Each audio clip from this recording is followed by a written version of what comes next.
لله وحده والصلاة والسلام على من لا نبي بعده اما بعد. معزز سامعین گرامی قدر اور حاضرین مجلس، جیسا کہ آپ حضرات کو یہ بات معلوم ہے کہ گزشتہ کئی جمعوں سے آپ حضرات کے سامنے نماز کے تعلق سے گفتگو چل رہی ہے، اور چونکہ نماز ایک بہت ہی اہم فریضہ ہے، اس لیے مختصر سے وقت میں اتنے طویل موضوع کا احاطہ کرنا بہت مشکل ہے. تو کچھ مضامین تو وہ تھے جو آپ حضرات کے سامنے گزشتہ جمعوں میں آ چکے ہیں، کچھ مضامین وہ ہیں جو انشاءاللہ آپ کے سامنے آج آئیں گے، اور کچھ مضامین اگر رہ جائیں گے تو انشاءاللہ آنے والے جمعے میں آپ حضرات کے سامنے انہیں بھی پیش کیا جائے گا. تو جب ہمیں اور آپ کو یہ بات معلوم ہو گئی کہ جب ہم اور آپ نماز کا ارادہ کریں تو اس کے لیے ہمارے اور آپ کے لیے ضروری ہے کہ ہم اور آپ حدث اصغر اور حدث اکبر سے پاک ہوں. اگر ہم اور آپ حدث اصغر اور حدث اکبر سے پاک نہیں ہیں تو ہم اور آپ نماز کو شروع نہیں کر سکتے. تو آپ حضرات کے سامنے پچھلے جمعے میں تو طہارت کے مسائل آئے تھے، لیکن آج آپ کے سامنے میں یہ سوچتا ہوں کہ نماز کے مسائل کو رکھا جائے. اب چونکہ نماز کے لیے اذان کا ہونا تو سنت مؤکدہ ہے، تو میں چاہتا ہوں کہ سب سے پہلے آپ حضرات کے سامنے اذان کی مشروعیت کو ذکر کیا جائے کہ اذان کب مشروع ہوئی، اس کا پس منظر کیا ہے. تو یاد رکھیے کہ جب اللہ کے نبی صلی اللہ علیہ وسلم مکے سے مدینے کی طرف ہجرت کر کے آئے تھے تب اذان شروع ہوئی تھی. لیکن اس سے پہلے میں کچھ باتیں اور عرض کروں. کیا آپ میں سے کسی کو یہ بات معلوم ہے کہ دین اسلام میں، یعنی جب اللہ کے نبی صلی اللہ علیہ وسلم معراج پر تشریف لے گئے تھے اور اللہ کے نبی صلی اللہ علیہ وسلم کو 5 فرض نمازوں کا عظیم تحفہ ملا تھا، اس سے پہلے امت محمدیہ میں کتنی نمازیں تھیں؟ اسلام میں کتنی نمازیں تھیں؟ کیا آپ میں سے کوئی بتا سکتا ہے؟ تو آئیے ہم آپ کو بتاتے ہیں کہ اسلام میں 5 نمازوں کے فرض ہونے سے پہلے جو نمازیں تھیں وہ صرف 2 وقت کی نمازیں تھیں، اور وہ ایک فجر کی نماز تھی اور ایک عصر کی نماز تھی. اور یہ بات بھی جان لیجئے کہ جب اللہ رب العزت والجلال نے معراج پر بلا کر آپ صلی اللہ علیہ وسلم کو ان 5 نمازوں کا عظیم تحفہ آپ صلی اللہ علیہ وسلم کو عطا فرمایا تھا، تو اس وقت یعنی جب تک آپ صلی اللہ علیہ وسلم مکہ المکرمہ میں تشریف فرما تھے، یعنی جب تک ہجرت نہیں کی تھی آپ صلی اللہ علیہ وسلم نے، اس وقت تک تمام فرائض یعنی تمام فرض نمازوں کی جو رکعتیں ہیں وہ تمام کی تمام مغرب کو چھوڑ کر کے سب کی 2 رکعتیں تھیں. یعنی فجر کی تو 2 رکعت تھی، اور ظہر کی بھی 2 تھی، عصر کی بھی 2 تھی، اور عشاء کی بھی 2 تھی. اس کے بعد جب آپ صلی اللہ علیہ وسلم نے مکے سے مدینے کی طرف ہجرت کی، اس کے غالباً 1 یا 2 مہینے کے بعد یہ حکم تبدیل ہو گیا، اور فجر تو اپنی حالت پر رہی اور اسی طرح مغرب بھی اپنی حالت پر رہی، لیکن ظہر، عصر اور عشاء کا حکم تبدیل ہو گیا. یہ حکم یہ ہوا کہ 2 رکعت سے اب یہ 4 رکعت ہو جائیں گے. یہ صرف اور صرف مقیمین کے لیے، یعنی جو لوگ اپنے گھر پر اپنے مقام پر مقیم ہیں، یہ ان کے لیے حکم ہے کہ فرض نماز یعنی ظہر، عصر اور عشاء کی 4 رکعت نماز فرض، یہ فرائض ہیں. تو اب جب اللہ کے نبی صلی اللہ علیہ وسلم مکے سے مدینے کی طرف ہجرت کر کے آئے تو مسجد نبوی کی توسیع ہوئی اور اہل ایمان کی تعداد بڑھنے لگی. تو ہوا یہ کرتا تھا کہ بعض لوگ وہ تھے جن کی نماز چھوٹ جایا کرتی تھی، یا بعض لوگ وہ تھے کہ جن کی کچھ رکعتیں چھوٹ جاتی تھیں. مشاورت کی ایک مجلس لگی اور وہاں پر اللہ کے نبی صلی اللہ علیہ وسلم نے اپنے صحابہ کرام سے سب سے رائے لی اور بتلایا کہ لوگوں کی نمازیں چھوٹ جاتی ہیں، تو کوئی ایسی چیز طے کی جائے کہ جس کی وجہ سے لوگوں کو معلوم ہو جائے کہ اذان کا وقت ہو گیا ہے، لہذا وہ لوگ اپنے وقت پر حاضر ہو جائیں گے. تو بہت سی رائے آئی، ان میں سے ایک رائے یہ تھی کہ جب نماز کا وقت ہو تو ایک آگ روشن کر دی جائے. جب آگ روشن کر دی جائے گی، جب دھواں پھیلے گا تو لوگوں کو پتہ چل جائے گا کہ ہاں نماز کا وقت ہو گیا ہے، لہذا نماز کے لیے روانہ ہو جائیں. لیکن آپ صلی اللہ علیہ وسلم نے یہ کہہ کر اس رائے کو مسترد فرما دیا اور بتلایا کہ یہ مجوسیوں کا طریقہ ہے، لہذا غیروں کے طریقے کی اسلام کے اندر ذرہ برابر بھی گنجائش نہیں. اس کے بعد ایک رائے یہ آئی کہ گھنٹا بجا دیا جائے. جس طرح سے گرجا گھروں میں گھنٹا بجایا جاتا ہے، اسی طرح بتایا گیا کہ طبلہ وغیرہ بجا دیا جائے. تو آپ صلی اللہ علیہ وسلم نے اس رائے کو بھی مسترد فرما دیا اور اس رائے کو منظور نہیں کیا اور کہا کہ یہ یہودیوں کا طریقہ ہے، لہذا یہودیوں کے طریقے کی بھی اسلام کے اندر ذرہ برابر گنجائش نہیں.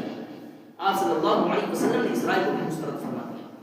ایک رائے یہ آئی کہ ناقوس بجا دیا جائے، لیکن آپ صلی اللہ علیہ وسلم نے اس طریقے کو بھی مسترد فرما دیا اور فرمایا کہ یہ تو عیسائیوں کا طریقہ ہے، لہذا غیروں کے طریقے کی اسلام کے اندر ذرہ برابر بھی گنجائش نہیں. اور ایک رائے یہ بھی آئی کہ جب نماز کا وقت ہو تو چند لوگوں کو لوگوں کے گھروں پر بھیج دیا جائے اور وہ یہ کہیں کہ الصلاۃ جامعۃ، الصلاۃ جامعۃ کے الفاظ کہہ کر لوگوں کو متوجہ کرے کہ نماز کا وقت ہو گیا ہے، لہذا لوگ اپنے وقت پر آ جائیں، یعنی نماز کے وقت پر لوگ حاضر ہو جایا کریں گے. یہ رائے تھوڑی بہت قابل قبول تھی لیکن اس پر بھی عمل نہیں تھا.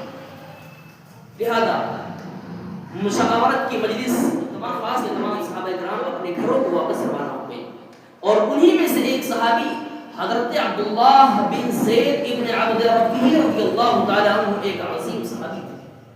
وہ بھی گھر کو روانہ ہوئے اور ان کے دل کے اندر بہت ہی یہ کوشش تھی اور ان کو بہت ہی یہ فکر لاحق ہوئی کہ آخر ایسا کون سا عمل اپنایا جائے کہ جس کی وجہ سے لوگ نماز کے وقت پر حاضر ہو سکیں. ان کے دل کے اندر یہ بہت ہی فکر لاحق تھی تو وہ اسی فکر میں گم تھے. اسی دوران ان کو نیند آ گئی اور وہ سو گئے. جب سو گئے تو دیکھتے کیا ہے، ایک خواب میں ایک شخص رونما ہوا اور اس کے ہاتھ میں ایک ناقوس کی طرح ایک کوئی چیز تھی. تو انہوں نے کہا کہ یہ ہمیں دے دو. حضرت عبداللہ بن زید ابن عبد ربہ رضی اللہ تعالیٰ عنہ نے کہا کہ یہ ہمیں دے دو. تو اس نے کہا جو اللہ تبارک و تعالیٰ وہ شکل انسانی میں جو شخص آیا تھا وہ اللہ تبارک و تعالیٰ کی جانب سے بھیجا گیا ہوا ایک فرشتہ تھا. تو اس نے پوچھا کہ آخر اس کو تم کیا کرو گے؟ تو انہوں نے بتایا کہ ہم اس کو اذان کے وقت میں بجائیں گے تاکہ لوگوں کو پتہ چل جائے کہ ہاں اذان کا وقت ہو گیا ہے، لہذا نماز کے لیے لوگ روانہ ہو جائیں. اس فرشتے نے کہا کہ کیا میں آپ کو اس سے بہتر چیز نہ بتلا دوں؟ تو حضرت عبداللہ بن زید ابن عبد ربہ رضی اللہ تعالیٰ عنہ نے فرمایا کیوں نہیں، آپ ہمیں اس سے بہتر چیز بتلا دیجیے.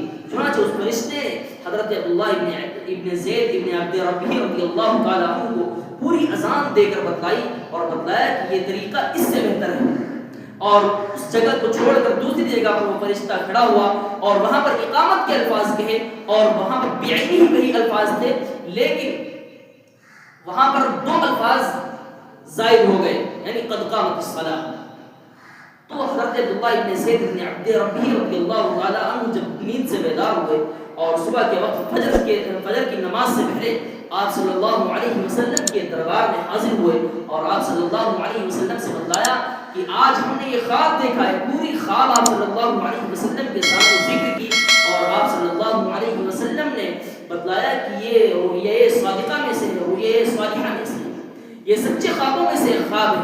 لہذا آپ صلی اللہ علیہ وسلم نے حضرت عبداللہ بن زید بن عبد ربہ رضی اللہ تعالیٰ عنہ سے فرمایا کہ جاؤ اپنے بھائی حضرت بلال کو یہ اذان کے کلمات سکھاؤ اور وہ کیونکہ ان کی آواز بلند ہے، ان کی آواز جو ہے بہت خوبصورت بھی ہے، لہذا ان کو یہ الفاظ سکھاؤ اور وہ اذان دیں گے. چنانچہ جب حضرت بلال رضی اللہ تعالیٰ عنہ نے اذان دینی شروع کی تبھی جب حضرت عمر رضی اللہ تعالیٰ عنہ کے کانوں میں یہ آواز پڑی تو حضرت عمر رضی اللہ تعالیٰ عنہ اپنی چادر کو گھسیٹتے ہوئے آپ صلی اللہ علیہ وسلم کے دربار میں حاضر ہو گئے اور کہنے لگے کہ اللہ کے نبی بعینی ہی یہی خواب میں نے بھی دیکھا ہے، بعینی یہی خواب میں نے بھی دیکھا ہے.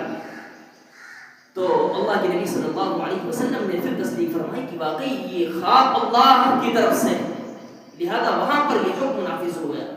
یہ پہلی ہجری کا واقعہ. ہمیں اور آپ کو یہ بات بھی سمجھ لینی چاہیے کہ جمعے کے دن جس طرح سے 2 اذانیں ہوا کرتی ہیں، کیا یہ دونوں حضور اقدس صلی اللہ علیہ وسلم کے زمانے میں تھی؟ تو یاد رکھیے کہ یہ اذان اللہ کے نبی صلی اللہ علیہ وسلم کے دور میں ہوا کرتی تھی، وہ صرف اور صرف ایک ہی اذان ہوا کرتی تھی. جو دور حاضر میں آج ممبر کے سامنے کھڑے ہو کر، امام کے سامنے کھڑے ہو کر اذان دی جاتی ہے، اللہ کے نبی صلی اللہ علیہ وسلم کے زمانے میں صرف اور صرف وہ ایک ہی اذان تھی. حضرت ابو بکر صدیق رضی اللہ تعالیٰ عنہ کے دور میں بھی وہ ایک ہی اذان تھی، اور حضرت عمر فاروق رضی اللہ تعالیٰ عنہ کے دور میں بھی ایک ہی اذان تھی. لیکن جب اسلام کا غلبہ ہوا، لوگوں کی تعداد بڑھی، تو نماز جمعہ میں ایسا ہوا کرتا تھا کہ بہت سے لوگوں کی نمازیں چھوٹ جایا کرتی تھی. اس لیے حضرت عثمان غنی رضی اللہ تعالیٰ عنہ نے مشاورت قائم کی اور مشورے کی مجلس لگی اور بتلایا، اور وہاں پر یہ مشورہ ہوا کہ آخر کیا کیا جائے، لوگوں کی نمازیں چھوٹ جایا کرتی ہیں. تو یہ مشورہ ہوا کہ اذان جمعہ سے پہلے ایک اور اذان دلوا دی جائے تاکہ لوگ متوجہ ہو جائیں اور باخبر ہو جائیں کہ ہاں اذان جو ہے ہو چکی ہے، لہذا ہم اور آپ نماز جمعہ کے لیے مسجد کی طرف روانہ ہو جائیں. اور اس کے بعد جو دوسری اذان ممبر کے سامنے کھڑے ہو کر دی جاتی ہے، یہ اذان اول ہے. یہاں پر بہت لوگوں کو شبہات ہوتے ہیں کہ اذان اول یہ ہے یا جو پہلے اذان دی جاتی ہے وہ اذان اول ہے. تو اس بات کو ذہن نشین کر لیجئے کہ جو ممبر کے سامنے کھڑے ہو کر، امام کے سامنے کھڑے ہو کر اذان دی جاتی ہے، در حقیقت یہی اذان اول ہے.